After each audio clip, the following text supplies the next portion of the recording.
ជំរាបសួរបងប្អូនទាំងអស់គ្នាដែលបានមកចូលកម្មវិធីរបស់យើងម្ដងទៀតទៅលើរឿងអមនុស្សនៅក្នុងកម្មវិធីនេះយើងនិយាយពីរឿងខ្មោចនិយាយពីរឿង urban legend រឿងអតីតកាល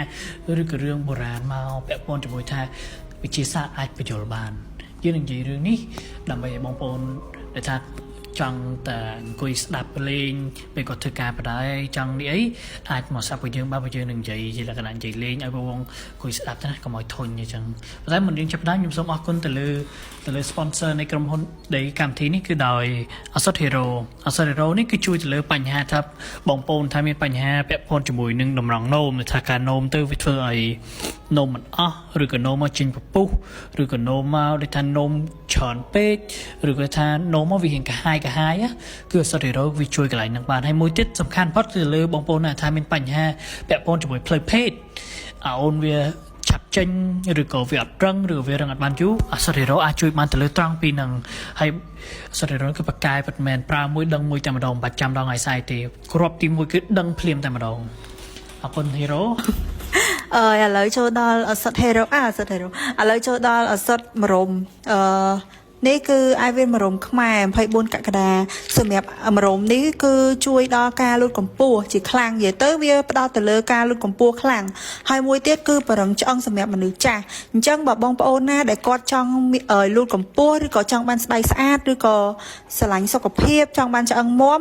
អាចមកហូបមរមខ្មែររបស់យើងបានដោយសារវាជួយជាច្រើនមែនទែនមានវីតាមីននៅក្នុងនឹងច្រើនហើយនឹងមានសារ៉ាយសមុទ្របន្ថែមនៅក្នុងមរមនេះផងដែរហើយវាមានសារធាតុគីមីនៅក្នុងនឹងទេវាមានសារធាតុផ្ទុកបានយូរអីទេគឺវាធម្មជាតិ 100% អញ្ចឹងបងប្អូនអាចទុកចិត្តបានអាចមកសាក់ជាមួយនឹងមរមខ្មែរ24បានអរគុណឥឡូវយើងចូលទៅដល់សាច់រឿងរបស់យើងវិញសាច់រឿងឯនឹងអីគេដែរសាច់រឿងរបស់យើងគឺមានច្រើនណាស់ទី1គឺយើងនិយាយពីផ្ដើមផុតនៃកម្មវិធីនេះគឺយើងត្រូវនិយាយពីរឿងដែលថាបងប្អូនយើងគាត់បាត់ទៅសេចូល comment ឬសេចូល private ដែលថាគាត់នឹង summarize ទៀតគាត់នឹងអានដល់ពេលហើយខ្ញុំនឹងនិយាយពីរឿងប្រវត្តិសាស្ត្រមួយប្រវត្តិសាស្ត្រវាเป็นជាលក្ខណៈថាប្រវត្តិសាស្ត្រទេវាជាការនៅសង្គ្រាមត្រជាក់រឿងខ្មោចទេឲ្យពាក់ព័ន្ធនឹងខ្មោចបន្តមកគាត់នឹងនិយាយរឿងគាត់មួយឥឡូវតើសំទោសបងប្អូនឥឡូវខ្ញុំសូមបន្តទៀតដល់ពេលហើយយើងដល់ពេលខ្ញុំនិយាយរឿងប្រវត្តិសាស្ត្រនឹងចប់រឿងខ្មោចប្រវត្តិសាស្ត្រហ្នឹងហើយគាត់នឹងនិយាយពីរឿងបងប្អូនគាត់ថាមានបញ្ហានៅអញ្ចឹងខ្ញុំអត់បានសាប់រឿងគាត់ដែរគាត់នឹងបងប្អូនខ្ញុំទេប្រិមិត្តរឿងប្រិមិត្តថាគាត់បានស្ដាប់មកតាម comment បន្តមកខ្ញុំនឹងនិយាយពី urban legend មួយទៀតតាក់ទងជាមួយនឹងស្ត្រីវះមាត់តែបន្ទាប់មកបើយើងអសល់ពេលខ្ញុំនឹងនិយាយពីហ្គេមចរាយន្តហើយហ្គេមចរាយន្តហ្នឹងគឺយើងទៅភពមួយទៀតណាឥឡូវយើងនឹងចាប់ផ្ដើមរឿងដំបូងហើយរឿងខ្ញុំអានតិចសិនព្រាយផ្នែក4ដែលថាគាត់អ្នកទៅសេហើយចឹងគាត់អ្នកសាមរ៉ៃអរគុណបងប្អូនមិត្តយកទៅបើនិយាយរឿងស្រីវះមាត់អីទៀតដែរខាងអ្នកនឹងនិយាយហើយតើបើនិយាយហើយចឹងយើងបាច់និយាយទៀតទេខ្ញុំឆ្លងចំពោះរឿងថ្ងៃនេះដែរមានរឿងមួយដែលយើងបានមកពីប្រិយមិត្តរបស់យើងគឺព្រាយភ្នែក4ហើយយើងអត់មានអីត្រូវនិយាយញ៉ៃទៀតទេគឺយើងចូលមកដល់សាច់រឿងរបស់យើងតែម្ដងហើយរឿងមួយនេះខ្ញុំទទួលបានពីប្អូនម្នាក់គាត់នៅខេត្តស្វាយរៀងហើយរឿងដែលបានកើតឡើងនេះផងដែរគឺស្ថិតនៅលើផ្លូវជាតិចិត្តផ្សារជភូហើយរឿងនេះគាត់ឮពីគេនិយាយមកដែរទេដោយសារពេលដែលកើតហេតុហ្នឹងគឺវាយប់ហើយគាត់នៅម្ដុំទីរំខេត្តគាត់មិននៅក្នុងស្រុកនឹងទេហើយរឿងនេះកើតឡើងក្នុងកំឡុងឆ្នាំ2016និងឬក៏2017គាត់ក៏អត់សូវជាចាំហ្មងដែរដោយសារវារៀងយូរឯដែរអញ្ចឹងគាត់ទៅផ្ញើសាច់រឿងនឹងមកខ្ញុំហើយគាត់នឹងកំឡុងពេលនឹងដែរគាត់បានបើកព័ត៌មាននៅពេលព្រឹកអញ្ចឹងហើយទៅគាត់ដឹងថានៅកន្លែងហ្នឹងគឺមានគ្រោះថ្នាក់ចរាចរណ៍ហើយទស្សនភាពដែលគេអ្នកសារព័ត៌មានដែលគាត់បានផ្ញើចូលក្នុងក្រុមឬក៏ social media ដែលគាត់បានផុសហ្នឹងគឺថាទស្សនភាពហ្នឹងគឺពិតជាអនាយធម៌ខ្លាំងមែនតែនព្រមទាំងមានសពនារីពស់ធំដែលគាត់បានស្លាប់នៅលើឡានផងដែរដែលមានគ្រោះថ្នាក់ចរាចរណ៍ហ្នឹងហើយចាប់តាំងពីពេលដែលមានគ្រោះថ្នាក់ហ្នឹងមកអ្នកនៅម្ដុំហ្នឹងគាត់អត់ហ៊ានដែរនៅដល់យប់ជ្រៅទេសូម្បីតែលក់ដូរក៏អត់ដែរហ៊ាននៅយូរដែរប៉ុន្តែមានអ្នកដំណើរម្នាក់គាត់ ធ្វើដំណើរកាត់នឹងអញ្ចឹងក៏បានឃើញស្រស់ហ្មងហើយឲ្យទៅពេលជិះកាត់នឹងគេនិយាយគ្រប់គ្នាថាឃើញនារីម្នាក់ហ្នឹងគាត់3កូនបក់ដៃហៅសុំគេជិះដែរហើយមានអ៊ំម្នាក់ដែលគាត់នៅម្ដុំហ្នឹងគាត់ដើរកាត់នឹងដើម្បីទៅទិញគ្រឿងទេសយកមកធ្វើម្ហូបហើយគាត់ក៏បានឃើញមនុស្សវាឡើងពេញផ្លូវហ្មងមានតែខ្លះទៀតដាច់ដៃដាច់ជើងដាច់ក្បាលអីចឹងទៅហើយតាំងពីថ្ងៃដែលគាត់បានឃើញនឹងមកក៏គាត់ឈឺជ្រុះសក់អត់ហ៊ានដើរផ្លូវនឹងទៀតដែរហើយម្ដុំហ្នឹងក៏លឺគេល្បីដែរថាឡងពេកក៏គេនិមន្តលោកសង្ឃនឹងមកសូត្រមន្តប្រោះព្រំសុំសុខសប្បាយហើយ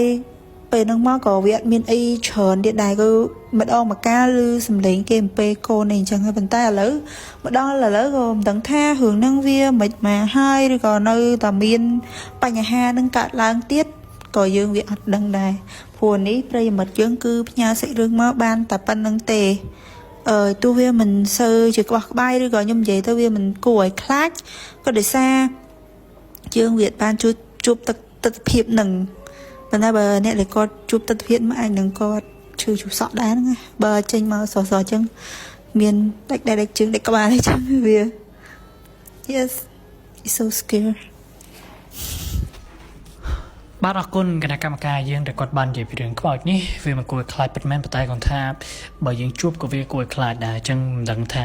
គួរខ្លាចឬអត់គឺបើបងប្អូនគាត់ថារឿងនឹងគួរខ្លាចបងប្អូនជួបសូមដាក់ comment នៅខាងក្រោមមកបើអត់ក៏អាចប្រាប់យើងបានពួកយើងនឹងអានទាំងអស់ comment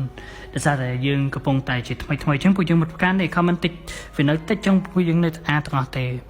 ឡូវខ្ញុំសូមចាប់ផ្ដើមមកដល់និយាយពីរឿងប្រវត្តិសាស្ត្រហ្នឹងវិញម្ដងរឿងប្រវត្តិសាស្ត្រហ្នឹងគឺការហ្នឹងនៅអាល្លឺម៉ង់ណាប្រទេសអាល្លឺម៉ង់សង្គ្រាមលោកទី1បានចាប់ហើយបន្តសង្គ្រាមត្រជាក់វិញម្ដងហើយនៅក្នុងសង្គ្រាមត្រជាក់ហ្នឹងគឺអាល្លឺម៉ង់ត្រូវបានចែកជាពីរខាងកុម្មុយនីសមួយខាងសេរីមួយហើយការហ្នឹងអានេះគឺពីរឿងពីអាល្លឺម៉ង់សាហាវអាល្លឺម៉ង់ខាងកុម្មុយនីសការហ្នឹងគឺមានទាហាន2នាក់ទាហានសិស្សច្បងមួយសិស្សប្អូនមួយសិស្សច្បងសិស្សប្អូនហ្នឹងពីច្រើនគឺស្និទ្ធស្នាលមួយគ្នាទេគាត់ថាមិនមែនបងប្អូនទេតែគាត់ថាធ្វើការជាមួយគ្នាហើយការងាររបស់គាត់គឺទី1ចាំយាមព្រំដែនសេរីហើយនឹងកុម្មុយនីសពេលហ្នឹងគឺមនុស្សកំពុងរត់ចេញច្រើនរត់ចេញពីកុម្មុយនីសចូលទៅដល់សេរីនៅប៊ឺលីនណានៅប៊ឺលីនហ្នឹងបន្ទាប់មកក៏វាគាត់ទៅយាមទី1គឺទាហានអាមេរិកឬក៏ទាហានអាល្លឺម៉ង់សេរីដែលថាហ៊ានចូលមកអាទី2គឺទៅលើប្រជាជនដែលរត់ចេញមិនមែនរត់ចូលណាគឺរត់ចេញពីប៊ឺលីនខាងកុម្មុយនីសសារពេលហ្នឹងមនុស្សអត់មានការងារធ្វើសេដ្ឋកិច្ចក៏ធ្លាក់វាពិបាកពេកចឹងគេរត់ទៅរកសេដ្ឋកិច្ចណាថាល្អបងប្អូនមើលទៅរកសប្តាហ៍ថ្ងៃនេះសេដ្ឋកិច្ចផុសប៊ឺលីនណាខាងEastern គឺ East Berlin គឺសេដ្ឋកិច្ចធ្លាក់មែនតើប៉ុន្តែបើ West Berlin វិញសេដ្ឋកិច្ចគឺខ្ពស់អញ្ចឹងបកវិញរឿងយើងអញ្ចឹងអត់ឲ្យអ្នកគេរត់ចេញរត់ចូលទេគេរត់ចេញចូលនឹងបាញ់គាត់ពីអ្នកបងប្អូនគឺគាត់កាន់កាភ្លើង AK47 នៅពេលយប់មួយនៅពេលគាត់កំពុងយាម2នាក់មានគាត់កាន់សិស្សច្បងមានឆ្កែមួយឆ្កែខៅ guard dog ហ្នឹងឆ្កែចាំជួយយាមពងនិយាយលេងមួយគ្នាដល់ពេលហើយក៏ឮសំឡេងស្ត្រីម្នាក់ស្ត្រីច្រៀងគាត់ច្រៀងឡើងពេលរស់មែនតើហើយតែអ្នកគេហ៊ានដើរហើយតើបងប្អូនឮសំឡេងហ្នឹងមកដឹងតែជក់ចិត្តចង់ដើរចូលមកមួយវាព្រោះណាស់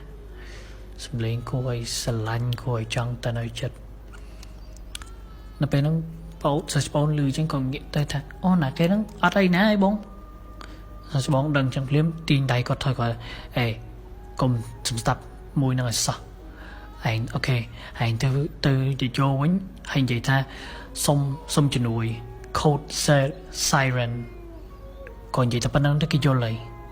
ហៅម្ដងទៀតណា code siren សុំជំនួយហើយមេផ្កាកុំស្ដាប់ឲ្យសោះ